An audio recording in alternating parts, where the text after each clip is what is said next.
Hi everyone.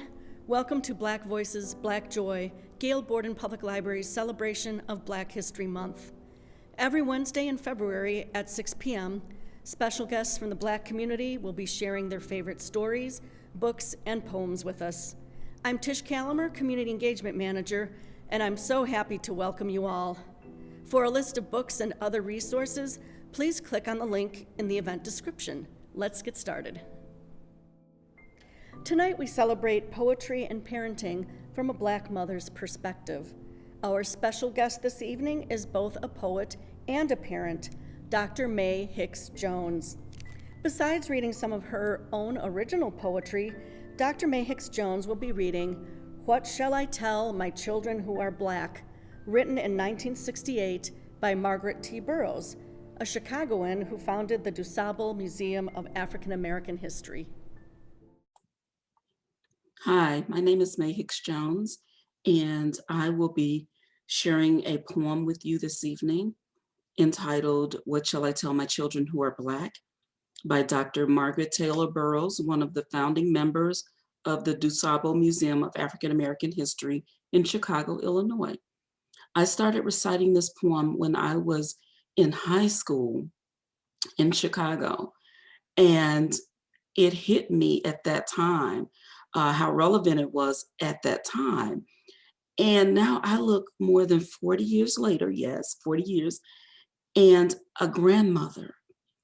And it's even more relevant today because I've had my own daughter, Brittany Walker, and I have two grandchildren, Nyla and Kyron. And so this poem is entitled, What Shall I Tell My Children Who Are Black? What shall I tell my children who are Black of what it means to be captive in this dark skin? What shall I tell my dear ones, fruit of my womb, of how beautiful they are when everywhere they turn, they are faced with the abhorrence of everything that is Black? The night is Black, and so is the boogeyman. Villains are Black, with Black hearts. A Black cow gives no milk. A Black hen lays no eggs. Bad news comes bordered in Black. Storm clouds Black, morn clothes Black. Black is evil, and evil is Black. And devil's food is Black. All Black. What shall I tell my dear ones, raised in a white world? A place where white has been made to represent all that is good and pure and fine and decent. Where clouds are white and dolls in heaven surely is of white. White places with angels robed in white and cotton candy and ice cream and milk and dream houses and long sleek Cadillacs. And angels' food is white. All white. What can I say, therefore, when my child come home in tears because a playmate has called him Black? Big-lipped, flat-nosed, and nappy-headed. What will he think when I lift up his head and whisper, yes, that's true, but no less beautiful and dear? How will I get him to square his shoulders, look his adversaries in the eye, confident in the knowledge of his worth, serene under his skin, and proud of his Blackness, that he may come through life's adversities as a whole human being, unwarped and human in a world of bias laws and inhuman practices?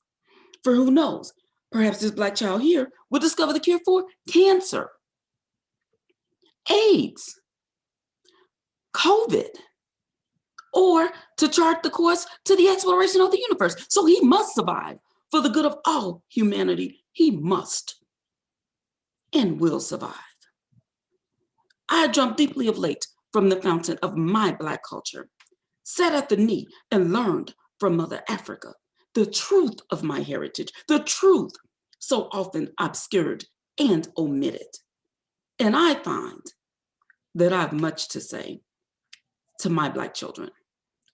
I will lift up their heads in a proud Blackness with the stories of their fathers and their fathers' fathers, and I shall take them into a way back time when Black kings and queens ruled the Nile, and measured the stars, and discovered the laws of mathematics, upon whose backs have been built the wealth of 2 continents.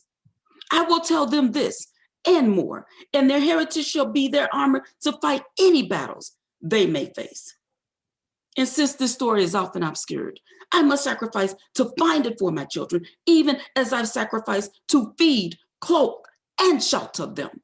So this I will do for them if I love them. None will do it for me. I will find the truth of my heritage for myself and pass it on to them.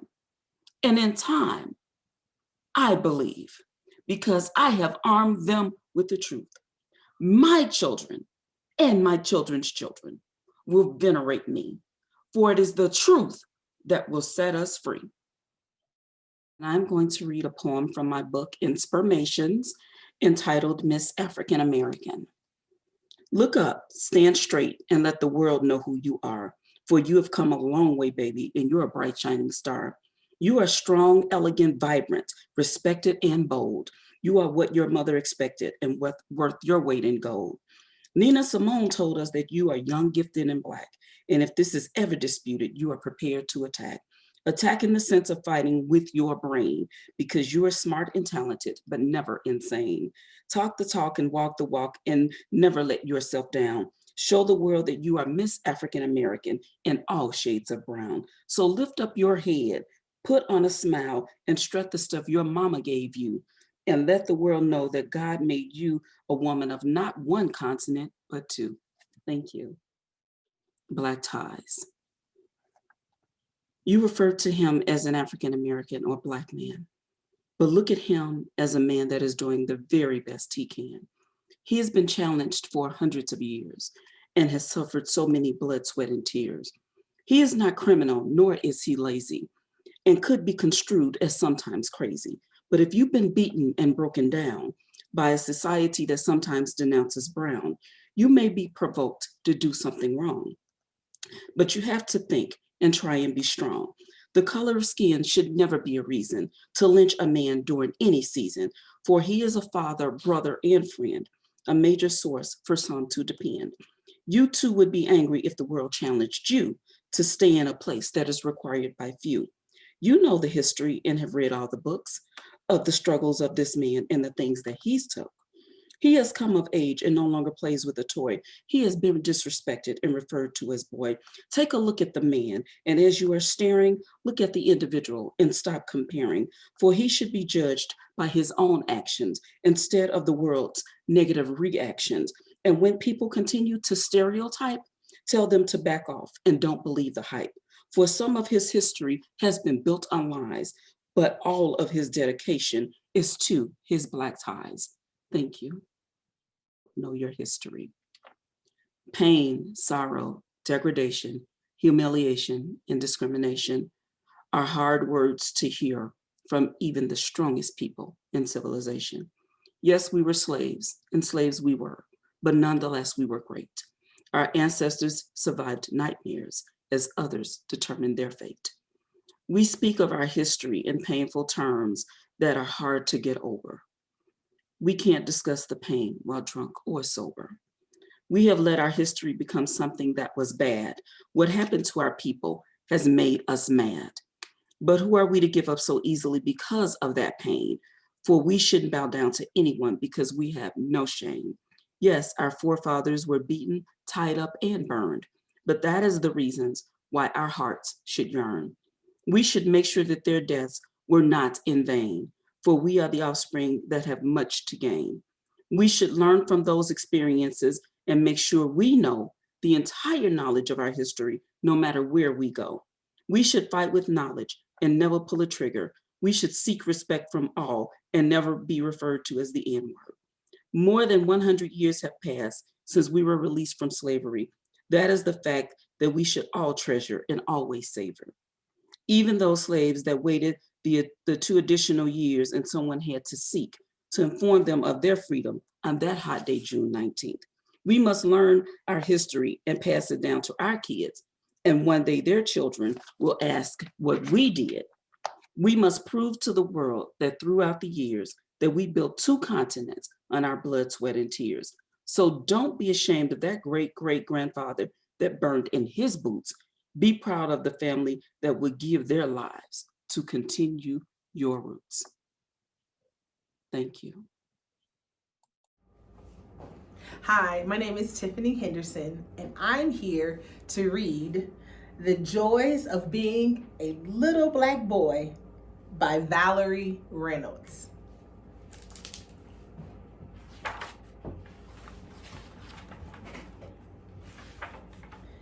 Hi, my name is Roy, and I live in one of the best cities in the world, Chicago, Illinois.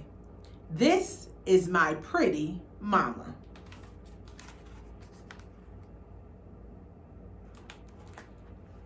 She says Chicago is the best because it's the home of the first Black president, President Barack Obama.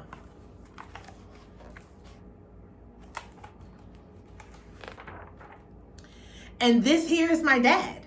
His name is Roy too. He's a doctor who takes care of me and you.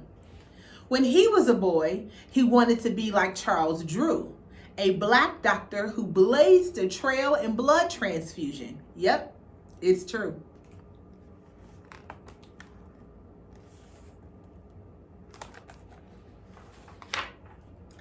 Today is going to be so cool because I am part of an assembly at my school. We get to talk about who we are today, and here is what I'm going to say.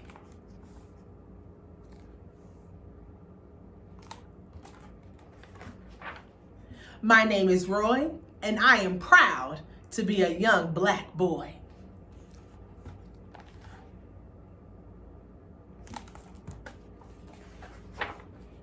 There are a lot of men who started out as a boy like me. Their strength and courage is no doubt what set me free. Many think our story starts with slavery, but really, it starts in Africa with royalty and bravery.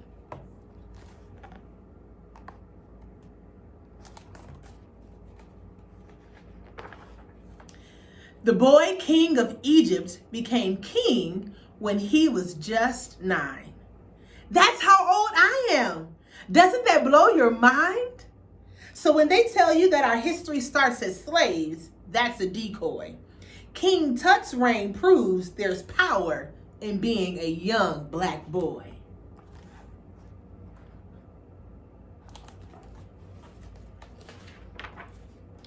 Did you know that a free Black man founded this great city? His name is John Baptiste Point DuSable. It's in the books, though that part is itty bitty. When summer vacation begins and all of the spoils of the city you enjoy, take great pride and say thank you to the man who was once a young Black boy.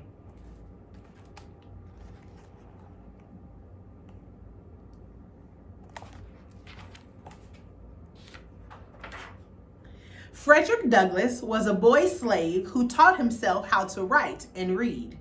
See, back then it was against the law for Blacks to know how to read, no matter how much one might beg and plead. So the next time you're reading a book, don't play coy. Read loud and read proud. This is yet another great joy of being a young Black boy.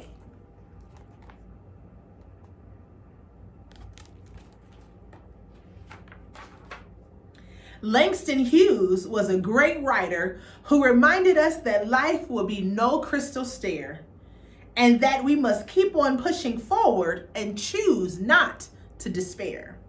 So when your days are filled with little sisters, homework, and other things that annoy, remember that for us, my friends, these should be joys of being free Black boys.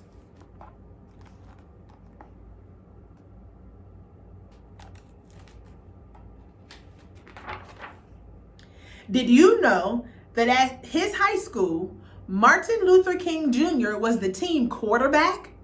Perhaps here's where he learned how to call plays, take a stand, and lead a pack. So when you're outside throwing that ball, Remember, it is more than just a toy. This is the joy of being a young Black boy.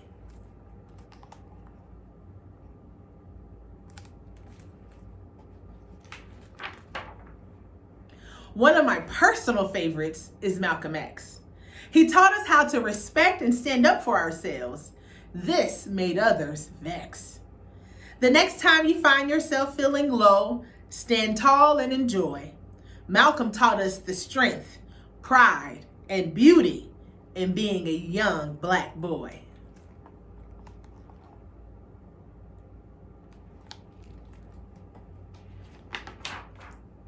Have you heard of the world's greatest boxer, Muhammad Ali? Or you may know him as Cassius Clay. He wasn't the greatest just because he could fight, but because he stood up and made the world hear what he had to say.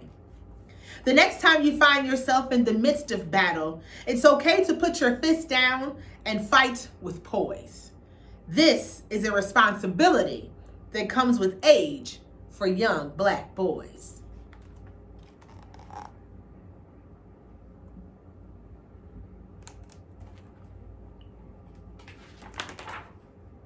After graduating high school, Colin Powell joined the ROTC. When he did this, becoming the first Black Secretary of State is something he never thought he'd be. So when you start to work, don't think of it as a job that just employs.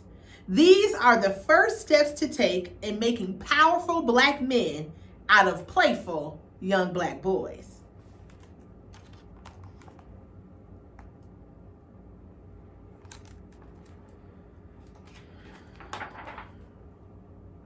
Like our boys from Jackie Robinson West, maybe I can play in the Little League World Series one day. I hope to be as good as them, or maybe be as good as Monet. Though some used tactics that tried to destroy, I remember the day they won and the whole world saw the joy in being a young Black boy.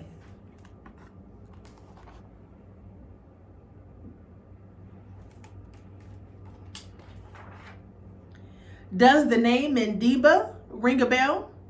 It's another name for Nelson Mandela, who spent almost 27 years in jail. No, not for doing anything wrong, but fighting for justice and standing strong. You see, belief and resistance is sort of how our freedom has been alloyed. Mandela ended up becoming president of South Africa. That makes me even prouder to be a young Black boy.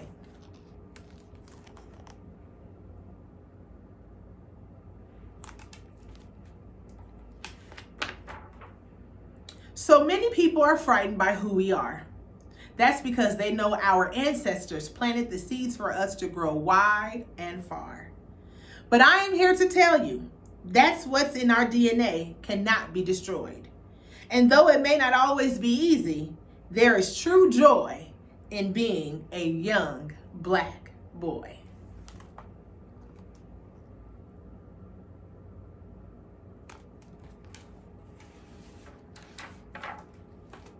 Happy reading.